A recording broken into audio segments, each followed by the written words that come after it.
Müstek vatandaş. Bugünkü leksiyelerimiz ve haberlerimizi sözleyimiz. Leksiyede size Gazi Ruzi ve Washington'dan sözleyimiz. Bugünkü İslaha 2026 yıl 7. ayının 2. günü. Haftaki Perşembe vatandaş. Bugünkü vaziyetimiz İshak birincisi, yani 2 gün 7. ayının 4. günü. Amerika Qo'shma Shtatlarida Amerika Qo'shma Shtatlar bu devlet kurulganlığının 250 yılligini hatırlaş günü yetip keldi vatandaş. Bugün şu münasebet bilen şu bayramı, yani Amerika kurulganlığının 250 yıllığı bağışlap bir parça leksiya tayyorladık vatandaş. Anda ikinci kademde Amerika Qo'shma Shtatları Kengash Palatası senatörleri, şundaqla Amerika Qo'shma Shtatları Devlet Mahkemesi birleşip Jungo'nun ittifaqlık kanunu doğrusunda kılgan bayannamesi ve ilan kılgan bayanatı doğrusunda sözleyimiz vatandaş.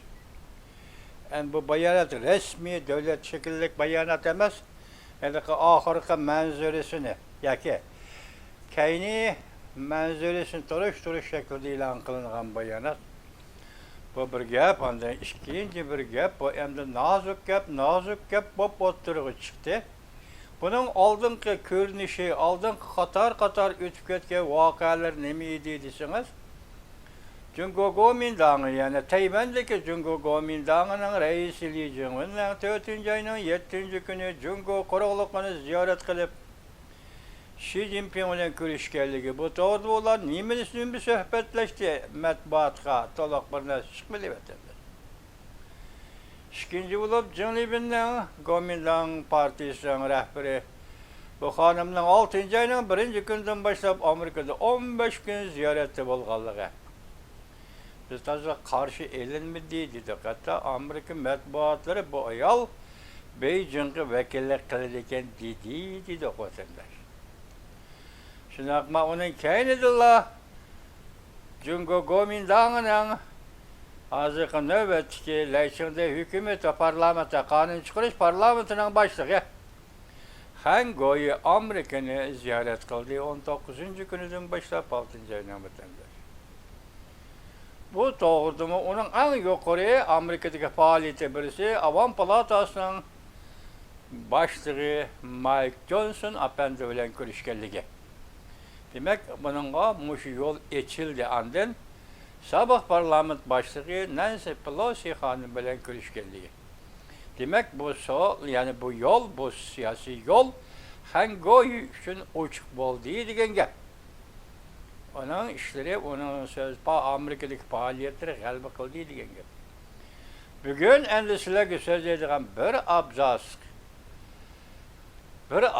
kısa haber var vatandaş. O kısa haberde kimin haberi de evvel sual koyuyorum. Bu haber Tayvan'daki obzorçu. Xitayperest, Jungoperest obzorçu. O Tayvan'da her kandak hükümet çıksa onun karşı turdu. Kuomintang şunu etkanda onun pozisyonu mütedil. Peki yani şundakta ilmi asaslı tanıklayıp turdu.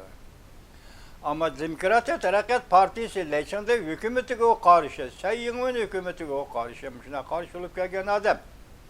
Şunda bir obzorçu. Bunun sözlerde bazı yeni uçurlar oturuğa çıktı vatandaş. Bugün bir uçur geldi. Bu uçur, yani tüncü kıtım Tayvan taraftan gelip atkan uçur. Yani tüncü kıtım obzorçu çüyünün doğru bitidi ilan kılınan uçur. Bunun mezmunu nime dersiniz? Hazır Tayvan'ın fikri, hazır Tayvan oturup koygan fikir, Jungo tarafka. Biz birleşinin memuri şartı Avrupa İttifakı'nın endişesi ya şekli boyucu birleşimiz.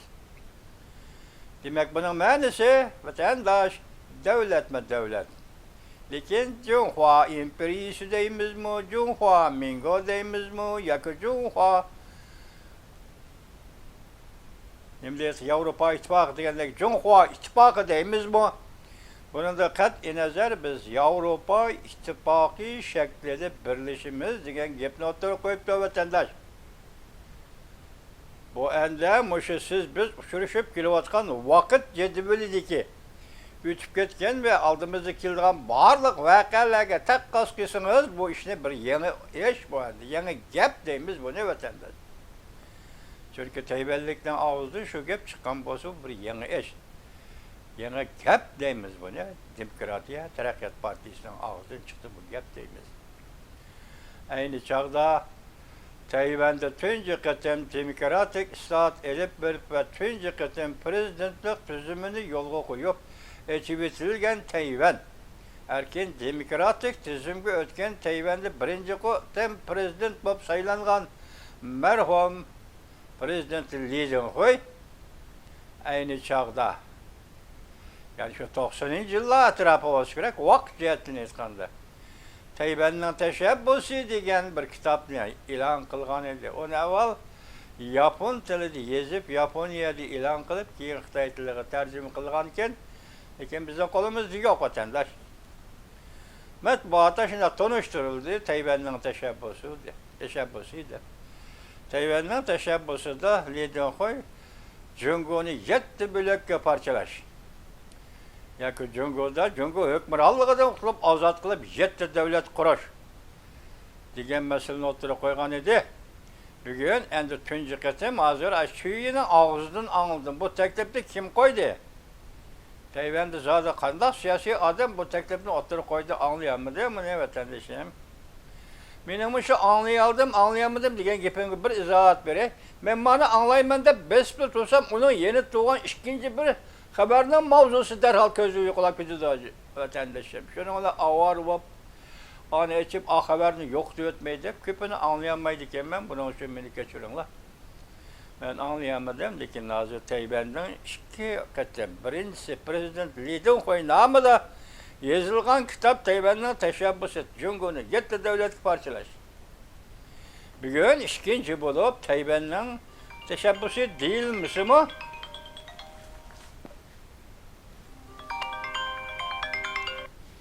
He balam? Çıksa bana gider. Ha? Tala dehşet ısı tala çıksa mal eve. Ha, ma'qul.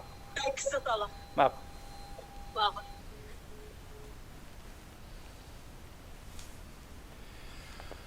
Hava pek şek deydi. Talağa çıkma dada deydi balam.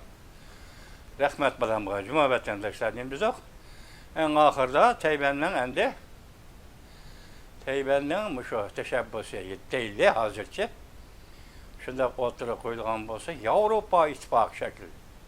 Biz tunuga sizlarga so'zlab o'tib, başına qisqa xabarlarning birisi federatsiya degan gapni aytgan eg'izdan chiqargan edi o'qotamiz. Nima federatsiya hech nima emas, bakadim bu kunasi ko'tarib chiqib haqli. Avar qilma Jungo Kompartiyasi. Bu o'lka darajalik munosabatning o'zgargan shakli.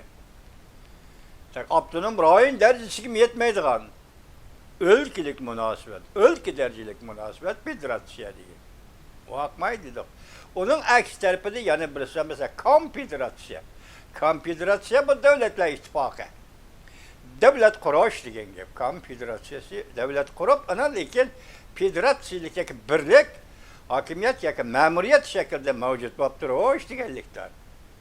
Bugün Tayvanning bu tashabbusini o'tirib qo'ygan kishi ya konfederatsiya demabdi, ya federatsiya demabdi. To'g'ridan to'g'ri Yevropa ittifoqi. Yevropa ittifoqini bilsa 28 davlat va 30 davlat hammasi o'z oldin mustaqil davlat, mustaqil diplomatiyasi va mustaqil davlat mudofaasi va davlat mudofaasi bo'lmasa uni davlat demang vatandosh. Mustaqil diplomatiyasi bo'lmasa uni davlat demang vatandosh. Bugun Yevropa shaklida ittifoqlashaylik, birlashaylik degan bo'lsa, ish mushaga yetgan bo'lsa, buning Gongchandan qanday javob berdi? Toniga nima dedi? Angliyalik hukumat John Parker nima dedi? 2027 va 2026 mush yillar ichida Jungo'da 5-6 davlat o'ttirg'i chiqadi, dedi vatandosh. İşte shundoq bo'ladi vatandosh. Endi sizlarga xabarlarimizdan o'taylik. Bugun havo pek issiq. Xudo hamma odamni o'z panohida saqlasa. Hamma odamni o'z panohida saqlasa.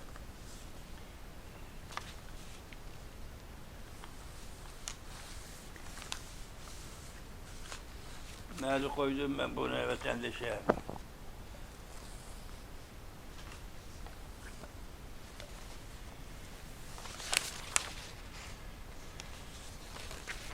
Birinci mavzu vatandaş. Amerika Qo'shma Shtatları Davlat qurg'onligining 250 yillik xotira kuni. Mimishqi diniy e'tiqod Amerikada davlat qurishning negizlik asosi deymiz. Mavzuda xabar 6 ayning 28 kuni Jungoga nazorat orbitida e'lon qilindi. Xabar mundaq boshlandi. Her qatam Amerikada muhim bayramlar duch kelganda kishilar derhal Amerikaning davlat qurish tarixini eslaydi. Ve bu devletlerin müstakilliğin erkinlik için bedel to'lagan qahramonlarni eslaydi. Bugün Amerikada müstakillik kitobnomasi e'lon qilinganligining 250 yillik xotira kunidir, ya'ni 7 ayning 4 kuni.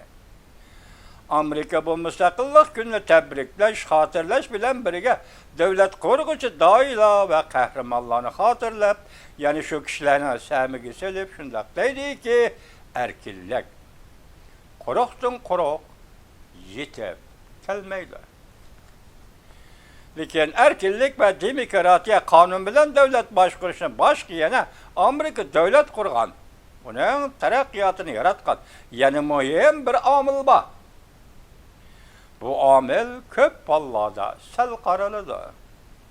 U bo'lsa-mu Allohga e'tiqod qilishdir.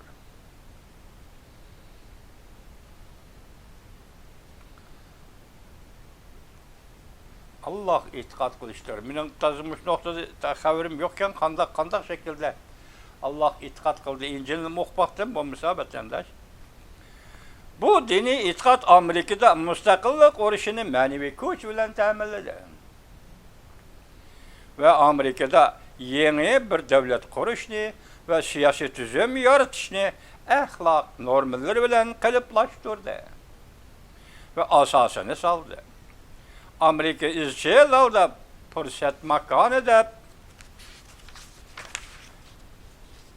atılıp geldi. Erkinlik makanı ve demokratiya makanı edip atılıp geldi. Amerikada grajdan bo'lishga qasam berdigan savol javob ichida mundaq bir jumla so'z bor.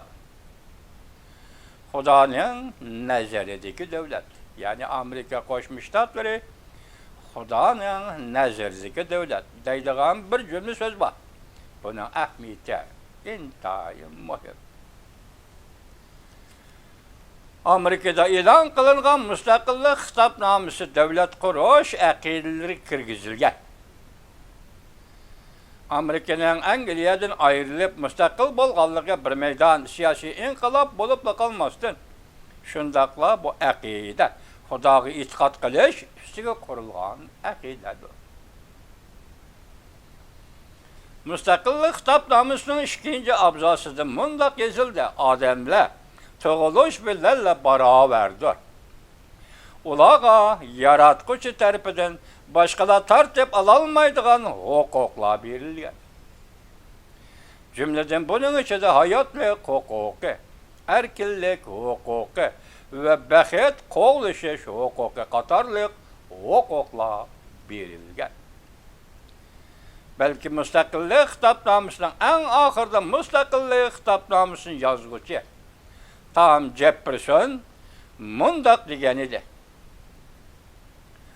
bu olamga eng büyük hüküm qilg'uchi pokitga nazar og'dirsinki, hamda biz Xudoning muqaddas irodasining himoyasiga qat'iy ishonamizki, shundaqla hayotimizni taqdim qilishni xohlaymiz deyish bilan va'da berimizki, hayatlığımız ve şevkimiz, baylığımız ve şevkimiz bilen müstakillikni qoğdaymiz.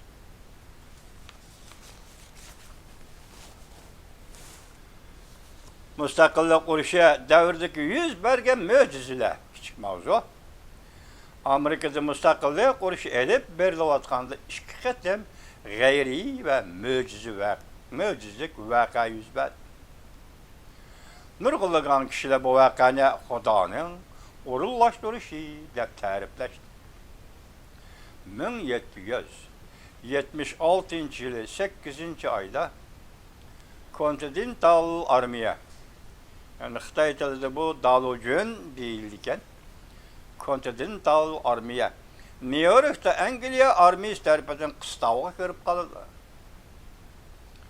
Arka tarafında Es deryası. Bütün armiya yemirleş gerbiga kelib qoladi. Muşunda qalqiliq paytda havo bulutliq bo'ladi va tumonliq bo'lib ketadi. Angliya armiyasi Amerikaning Continental armiyasining qayerda turayotganligini ko'rolmaydi. Amerikada davlat qo'rg'uvchi Dai George Washington 9,000 kishilik askariy qo'shin qo'mondonlik qilib deryadan o'tib ketadi. Bir necha oy o'tgandan keyin qo'mondon George Washington yana askariy qismni boshlab muz to'ng'igan Delaware daryosidan o'tadi. Tarenton degan joyda Angliya armiyasiga shiddatli hujum qildi. Aslida xatarlik bir ahvol ichida qolgan harbiy harakat havoni tuman besish bilanla o'ng'ishliq harbiy harakatga aylanib, bu urushda George Washington qo'mondonligida Amerika armiyasi g'alaba qildi. Amerika armiyasining ro'yi urg'ib tashidi. Uningdan Amerika armiyasi Hordi yezisida en qattiq soğuk kunlarni boshdan o'tkazdi. 13,000 kishilik harbiy qism oziq-tulik kam bo'lgan ahvol ostida, kasal tarqalib ketgan ahvol ostida chayniqishni davomlashtirdi. Qo'mondon George Washington askarlarga o'ziksiz ilhom berib, to'xtamay Allohga duo qildi. Isaac Potts ismli bir nafar kishi shu chog'dagi bu ishni aslab, qo'mondon George Washington qorliq dalada yukinib o'ltirib, Xudoga duo qilgan edi. 1781-yili Amerika armiyasi Yorktownda zo'r g'alabani qo'lga keltirib, 1783-yili Parij tinchlik shartnomasini imzolab, Amerikaning rasmiy mustaqil davlat bo'lib qurilganligini e'lon qildi.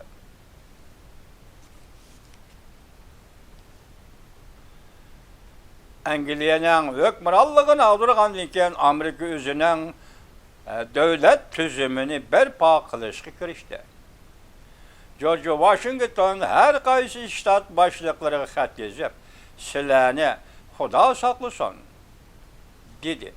Xalqning qonunga rioya qilishini, adolatga izlanishini, shafqatli bo'lishini, kamtar ve asayişlik ichida yashashini umid qildi. Shu chog'da Injil Amerikada eng ko'p o'qiladigan kitob bo'lib qoldi. Injil davlatni axloq va etika axloqiy asosi bilan ta'minladi. Odamlar o'zaro va'daga vafo qilib qolmay, Alloh bergan axloqiy mas'uliyatga amal qilish lozim. İncil Amerika demokratik davlat tuzumining iddivi manbai bo'lib qolgan. Bu kichikroq bir hikoya ekan, shu vaqtga marhum prezident George Washington Amerikada müstakillik e'lon qilgan davlat qilgan müstakillik kitobnomasini yozgan Tom Jefferson oxirgi o'zining ismini kirgizmasimi o'zi shundoq yozibdi. Biz müstakillikni qanday qo'llaymiz? Oxirgi bir abzas qaltis keltirilgan abzasga 5 müstakillik kitobnomasi vatandaş. Endi bu bir davlat Amerika uchun sharafli tarix yaratgan bir jaryon, bir tarix. Hozir shu kun 250 yil to'shdi. 250 yilligini ati o'g'in Amerikada xotirlaymiz vatandaşlar. Bu davlat demokratik davlat, erkin davlat, qonun bilan davlat boshqaradigan davlat. Shundaqla hozirgi insoniyatning, ya'ni dunyoning hozirgi jamiyat tartibini, dunyo tartibini qo'llab kelayotgan, buning uchun to'xtamay badal to'layotgan davlat vatandaş. Endi tövendisiler, mananlaysılar.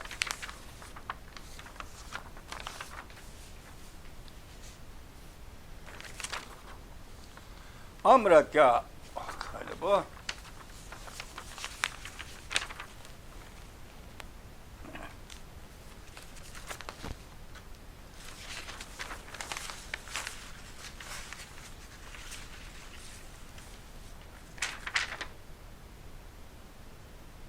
Amerika Qo'shma Shtatlari qo'shlab zarba berdi. Qattiq zarba berdi. Jungoning Millatlar Ittifoqi qonuniga mavzuliq xabar 7-oyning 1-kuni Tayvan markaziy agentligi e'lon qilindi. Xabar bunday boshlandi. Jungoning yangi qonuni davlat sirtida ijro qilinadiganligi munosabatlik. Amerika Qo'shma Shtatlar Davlat Mahkamasi va bir necha nafar Kengash palatasi senatorlari qo'l tutishib, Jungoning bu qonuniga qattiq zarba berdi. Amerika Qo'shma Shtatlar Davlat Mahkamasi qattiq maydonni ifodalab, Amerika o'zining egilik huquqini qat'iy qo'llaydiganligini e'lon qildi. Amerika davlat tavalligidagi barliq shaxslarni chet el hukumatining chegara atlab bostirishi va ziyonkashlik qilishidan qo'llaydiganligini bildirdi. Jungo 7-oyning 1-kunidan boshlab Millatlar Ittifoqligini ilgari surish qonuni ijro qilishni yo'l qo'ydi. Va bu qonunning moddalarida Jungoning sirtidagi tashkilotlar shaxsiylarga qonunliq mas'uliyatni surishti qiladiganligini her saha, her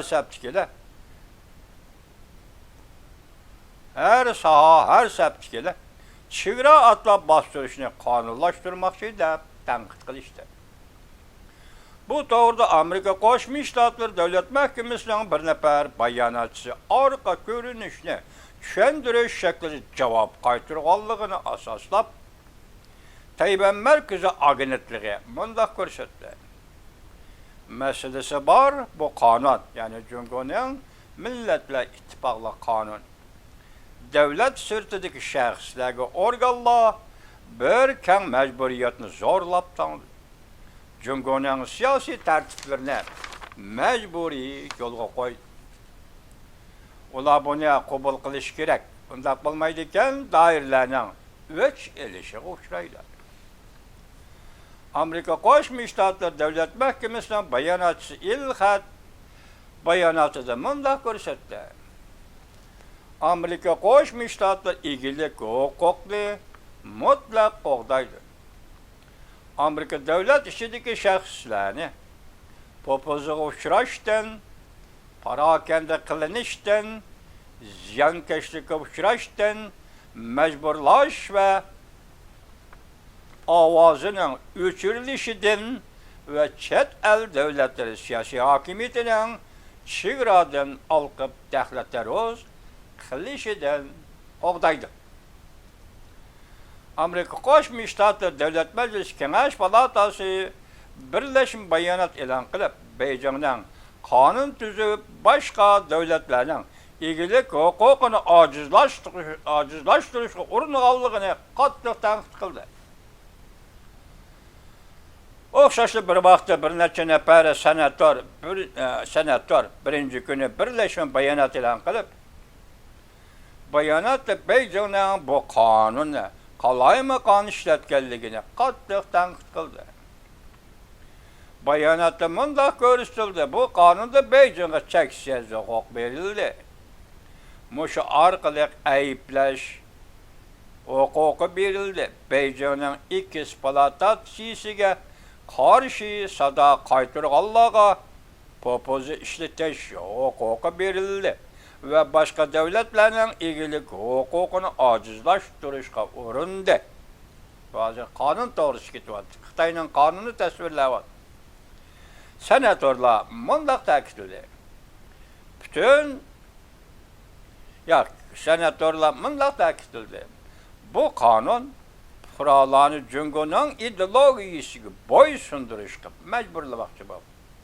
Senatorlarning chiqargan hukmi chet ellarda bostirishni qonunlashtirmoqchi bo'ldi va boshqa davlatlarning egilik huquqini ojizlatishga urindi. Xitoyning qonuni. Xitoy qonun tuzdi, boshqa davlatlarda davlat alqib bostirish degan, demak boshqa davlatlarning egilik huquqini ko'zga ilmidi degan gap. Amerika Qo'shma Shtatlari nima dedi oxir boshda? Shaxslarni, guruhlarni va har qanday amerikalikni biz bundaq tahdiddan qo'g'daymiz. Xitoyning chet elga chiqib bostirishi va popozi qilishi, ularga parakanda selishi va bir Xitoyning urinishi, lekin biz Amerika bu fuqarolarni, bu odamlarni, bu organlarni qo'g'daymiz deb davlat mahkamasi undaq bayonot e'lon qildi. Senatorlar birlashib, ya'ni bu shaklda bayonot e'lon qildi.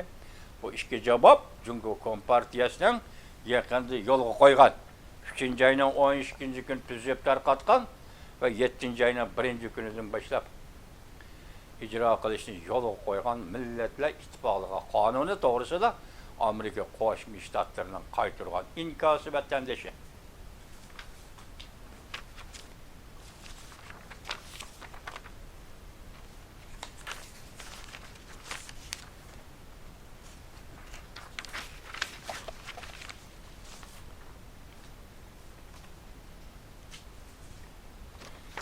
Endilikte kısa haberlerimiz sizlerge vatandaş.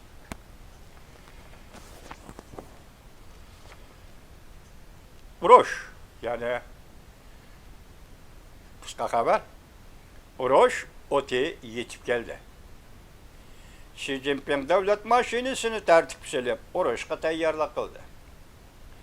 Yaponiya bilim xazinasi darjadan tashqari urush manevrini ilgari surdi. Lavangning bevosita anglitishi torbeti 7-oyning 2-kuni yutib. Amerika Qo'shma Shtatlar davlat shtakati Marco Rubio Jungo tashqi ishlar ministri Wang Yining bergan telefonini elishni rad qildi. Shavla maliyasi 7-oyning 2-kuni yutib. Yani bir xabar qizil torna osmondan uchib o'tdi. Rossiya harbiy sanoati bombardiman qilindi. Urush qurollari burjiga to'rbeti 7-oyning 2-kuni. Mushu Rossiya, mushu harbiy sanoat ayrilgan Ukraina bombardiman qilingan kunning o'zida, yakuningizdan bir kun Rossiya Ukraina Kiyev shahriga raketa bilan hujum qildi vatandoshlar. Ekranda yani bir xabar. Davlat ishlar kotibi Marco Rubio Jungoning tashqi ishlar ministri Wang Yi bilan Govinguini Jungoga o'tkazib berish to'g'risida muhokama olib bordi. Molon torbeti 7-oyning 2-kuni yutib o'tdi. Ekranda yana bir xabar. Tayvan Yevropa İttifaqı şeklini o'ttirg'a qo'ydi. Baş so'zlikmi mana? Tayvan Yevropa İttifaqı şeklini o'ttirg'a qo'ydi. Jungo bilan Tayvan birlashadigan bo'lsa, Yevropa İttifaqı şeklida, ya'ni davlat bilan davlat ittifoqi shaklida birlashimiz. Cungo kubul kılalamdı. Essi mavzu. Haber. Tüyi obzorçu yazgıcı ben başta ettim sizlerge. Tayvan Avrupa İttifakı şekilde manamdı. Cinlibin Amerika'ga, Tayvan ve Cungo'ga zade. Nemi signal koyup verdi. Gepten eğirmeye de değme vatandaş. Hazır bir de Tayvan'dan nöbet hükümeti lan. Avrupa İttifakı şeklinde Cungo'yla birleşimiz davatını yok. Hazır Kuomintang'ın reisi Cinlibin biz başta ettik. Beijing'de Xi Jinping'le görüştü. Matbuat yüzü kömedi. Ulan söz ibareleri. Amerika'da 15 gün seyahati buldu. Biz kısaca haber kıldık. Karşı elinmediği de bir gün çıkardık. Peki Muşi ceriyanda Kuomintang partiyası verilgen imtiyaz hele keng buldu vatandaş. Neymiş ki desin? Xitay'ın Kuomintang partiyası Tayvan'daki iki nefer biri reisi, ikincisi kanun çıkarış parlamentinin başlığı, reis Cinlibin, parlament başlığı Hango'yu Amerika'nı ziyaret kıldı. Bu çakçak emez vatandaş. Onların Amerika'nı ziyaret kılışı bu çakçak emez. Yani müşahede oturda sohbetler, oturup çıkmaydı o böyle siyasi sohbetler o. Lakin tuyuksuz Tayvan, Cungo ile birleşmekçi olsa, birleşimiz desek, Avrupa İttifakı şeklinde birleşim. Yeni hukum, yeni siyaset, yeni teklif oturup çıktı vatandaşım. Bunun da aptörü kim o deseniz, stratejik erişiş merkezi. 7. ayının 2. günü YouTube, obzorçu çüyü efendine bagan, havrike vatandaş. Biz bu doğrusundaki ne mi dedik? Federasyon diye ne dedik? Önündeki bu haber geldi vatandaş.